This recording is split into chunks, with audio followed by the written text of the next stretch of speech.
So, 18 female, dad, 45 male, and I have lived together since my mom passed away 7 years ago. They bought a house together, and after she passed, I inherited her half of the house. Next year, I'm moving out for college, and my dad's fiance, 39, her daughter, 14, and their dog, 2 male, are moving in. Our house has 3 floors. My room's on the 2nd floor. I chose it specifically because it has many windows, and I like light. I was also able to make it so that not only it could become my safe haven, but my cats, 6 female, as well.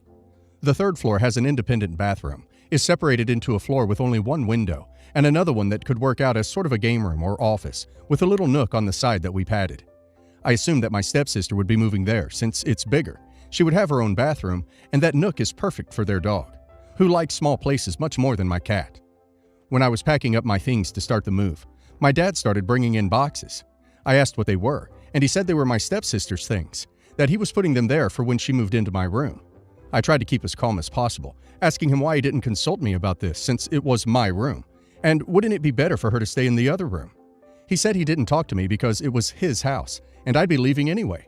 So I reminded him that I was in fact co-owner of the house, that I'd still be coming back, and that this room is my cat's safe haven, who would have to stay here since I can't have her at the dorms, and I don't want to disrupt her even more than she already would be with a dog in the house. She doesn't like dogs. My dad scoffed and said if I wanted to pull that card, I should have been paying bills, and I completely blew up. I told him that while I didn't pay bills, I cleaned, cooked, and did laundry on my own for 5 years while working a 60-hour week for school so I could get a full-ride scholarship, which I did. I told him that without me, this house wouldn't even be livable, and that he can't just dismiss that. He said none of that matters now since I'd be moving away, so I did something that I'm not sure I should have done. I went out the next day and used some money I had saved up to buy security cameras, installed them in my room. Then I went to my dad. I showed him the live feed and said that stepsister would not be moving into my room, and my room wouldn't be disturbed, or I'd evict my stepmother and stepsister. Legally, I can't evict them, but I can evict them if my cameras are removed. They get evicted. If they do not comply, they get evicted. My dad was fuming, called me an a-hole, and accused me of wanting to ruin his happiness. I feel like I may have gone a tad too far here. Am I the a-hole? Not the a-hole. One of the main concerns reading this was that your cat would be safe while you're away. It doesn't sound like he cares very much for you, so it seems reasonable that they wouldn't take care of your cat. So, in that respect, the cameras seem like a good idea. Your dad seems like a jerk. Paying bills is one thing, sure, but that doesn't negate the legality of your ownership. I do recommend, however, that you start contributing as much as you can, if you're able, so that he can't use that against you. Side note, do you have anyone that you can trust to come in and check on your cat regularly while you're away? Not the a-hole. Why would anyone think it's okay to move someone else into your room without even asking you, especially when there's another available room? Sell the house, take your half of the money, and move on with your life. Not the a-hole, and I'm pissed on your behalf. Just because you'll be at college, it does not mean you will never be coming home again. Holidays, summers, etc. That house is your home, and your room is your room. I don't understand your dad. Does he not consider you a part of this family anymore? You're going to college, not the ends of the earth. I'm in the minority, apparently, where I do not know a single family that switched or took away their kids' room when they went to college. My kids kept their room exactly as they left them. I don't see the big deal with stepsister taking the other room. You know, the unoccupied one, with her own bathroom to boot. You need to have a convo with all 3 of them and let them all know, in no uncertain terms, that your room will remain your room and stepsister can take the empty one. Edit. I gave my stepmother a call because we've always been civil before this and explained the situation to her because I didn't want to deal with my dad as of now. Both her and my stepsister understand my side completely and told me they weren't made aware of this. My stepsister has admitted she's always planned to move upstairs since her dog likes it, and she enjoys the independence and extra privacy she would have, especially since she has anxiety and often needs time to just be alone and recharge. If they move in, she's going to have a serious talk with my dad. It won't be on his terms. She said that in the event that the move happens, they'll make sure that my cat is well taken care of and my room is left undisturbed. I kind of feel guilty for assuming they knew already, but I feel much better now knowing that they're on my side. Edit 2. All 4 of us had a talk together. He was still being weird, but a bit less if that makes sense. Maybe because he was being confronted by all of us. Stepmother and stepsister agree to move in still, although they've put themselves on a trial run and will keep paying rent on their other apartment until the end of the year, when their lease runs out, instead of breaking the lease right away. We've scheduled an appointment at a therapist for early next week, soonest we could get, to try to work through this. As I've said in my comments, this attitude really came out of the blue for him, and maybe a therapist can help him deal with everything better. I gave my stepsister a tour of my room and explained how to take care for my cat. Then told her if she needed anything from my room while I'm away, just give me a call. Then we went upstairs and I helped her make her plans to customize her room, since I did it once already and she had no idea where to start off. We should be okay. I hope therapy will help. I, 26 male, am married to Freya, 25 female, and we are expecting a baby together. My sister-in-law Molly, 24 female, is the golden child in my wife's family. My wife has mentioned that to me before, and she doesn't speak to her parents very often, or her sister for that matter. My experiences with Molly have been interesting to say the least. When I first met her, she asked me intrusive questions about money, etc.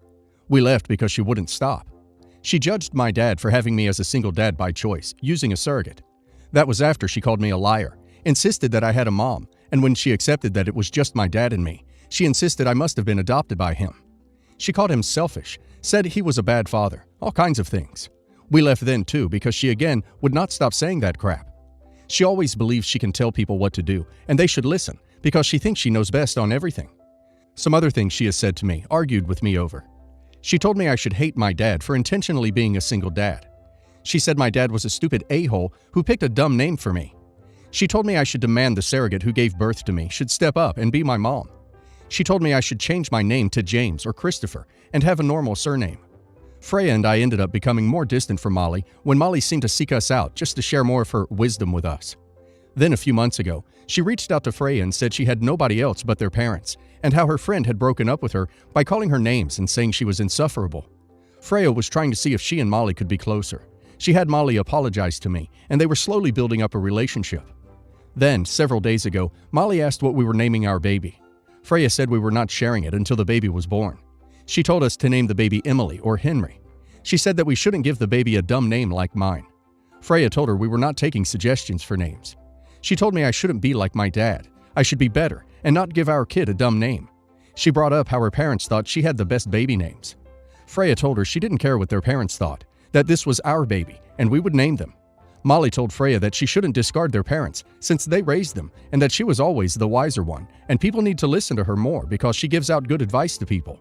Then she suggested my father had bad motives for having me alone, and I snapped. I told her it was no wonder nobody liked her or wanted her around because she was a spoiled, judgmental a-hole, and I was sick and tired of hearing her stupid ducking advice because she's clueless. Molly burst into tears and called me an a-hole. Freya laughed and told me it was what she was thinking. Molly sent a text to Freya after saying what I said was so mean. Am I the a-hole? OMG, I loved your answer. She is alone for her attitudes, and she keeps doing it. She deserves to be alone. Go no contact with her. It's better for you and your future son. Not the a-hole. I think it is really telling if Molly's friend can't even stand her anymore. Makes me wonder if her behavior with you and Freya is very common and nobody really likes her because of it. Definitely stay away from her and her drama. Don't let Molly be in your home ever again. Freya may be thinking that Molly can babysit, but that should be a privilege that she has to earn. She's triggering you, and that is more important right now. If Freya wants to see Molly, it needs to be away from you and never in your home. You need space to figure out how to stop being triggered by her. I, 26 male, have a diary. I write in it for stress relief and to vent. It started off as a self-therapy thing, but it works. I don't write in it every day. My sister Kay, 25 female, and I don't have the best relationship. We were both competitive kids. Our parents always compared us and favored which kid was doing better. I don't think they even understand what they were doing or how it screwed us up. So we competed with each other to get the best grades, the most awards, the better friends. We also sabotaged each other a lot. We went to the same college and it got even worse. When we were in college, my sister got in trouble for dating a guy my parents didn't approve of. I thought it was a chance to one-up her, and I started dating a girl, M, who my parents would love. We dated for a year, and with pressure from my parents, we got married. Although my feelings for M weren't big in the beginning, they grew stronger over time. I can confidently say that she is the love of my life, and I would be nothing without her. One morning, M started acting strange. She avoided me. Later that day, she sat me down and said that she was sent an email which I had written about her. She showed it to me, and it was screenshots of my diary. In it, I called M boring, weird, a bit of a loser, and a freak. How I didn't want to marry her, but my parents insisted. M said she thinks it's my sister and asked me to confirm.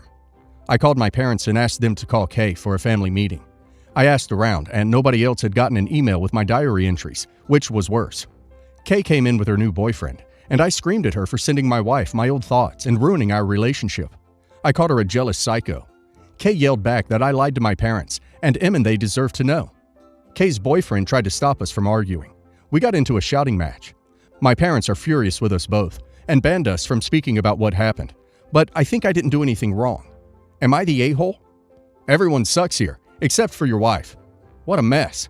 Okay, you suck for willingly provoking your sister and for letting this little feud between the two of you last into adulthood. Your sister sucks for willingly provoking you and for letting this little feud between the two of you last into adulthood. She also sucks for reading something that was supposed to be private and for sending it to your wife, an innocent third party in this dumpster fire of a situation. She also sucks for digging up the past to use against you years later. How did she even get a hold of your diary anyway? Things like that are usually kept hidden for this very reason. Your parents suck for apparently knowing about this feud between you and your sister and letting it last into adulthood. They should have shut this down when you were children. Everyone sucks here, except for your wife, and I guess Kay's boyfriend. Your sister's an a-hole for engaging in this immature, petty sibling rivalry into adulthood, and is even a bigger a-hole for deliberately hurting your wife's feelings just to get to you. You are an a-hole for engaging in this immature, petty sibling rivalry into adulthood, and are an even bigger a-hole for going as far as dating and later marrying a person you didn't even like, solely to one-up your sister. It's great you now claim to love your wife, but what you did to her was dishonest and cruel. Something out of a ducking Jane Austen novel.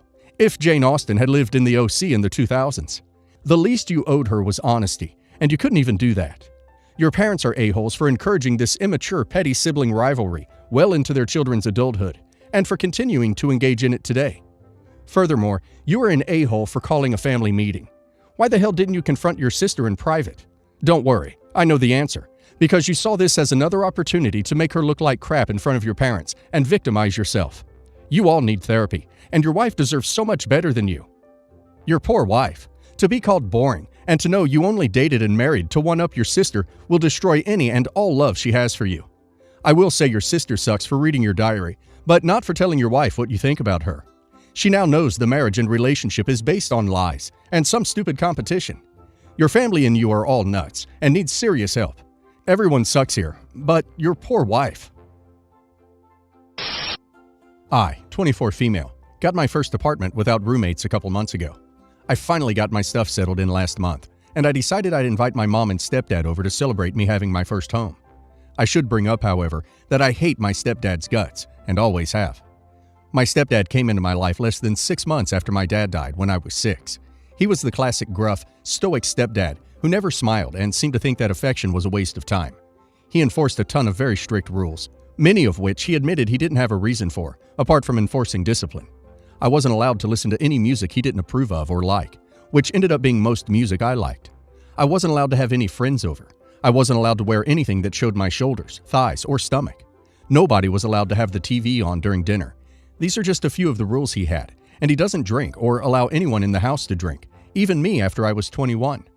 On the suggestion of one of my best friends, I decided to turn dinner into a chance to show him he can't control me anymore, by breaking as many rules as I could. I invited said friend to come to dinner as well. I warned them in advance we'd have extra company. So I wore a cropped tank top and this skirt that's 3 inches away from being a miniskirt. I bought some wine for myself, my friend, and my mom. I had the TV on for all of dinner, as well as this song I always loved that he never let me listen to. It's not inappropriate. It doesn't even have lyrics. He was visibly uncomfortable the entire time, but didn't make any comments besides, "You really need to figure yourself out." My mom said nothing and even had some of the wine, but called me the day after. She said I was just being petty and I should just let bygones be bygones or stop speaking to him. I planned to do that, but first I wanted to show him how he doesn't own me. Not the a-hole. I, for one, think this move was glorious. Do follow through on your plan to stop speaking to him after this, though. He sounds intolerable, as well as intolerant. You were being petty, but potentially to a purpose. You have, without needing words, enforced their understanding of your independence. Power move, not the a-hole. Not the a-hole. Tell him to figure himself out. Ask if he knows why he needed to control a child who'd lost their father to make him feel like a big man. Your mom shouldn't have let him impose so many rules on you. It was her house, too. Her advice is just stop speaking to him. Isn't she upset that he was so harsh with you?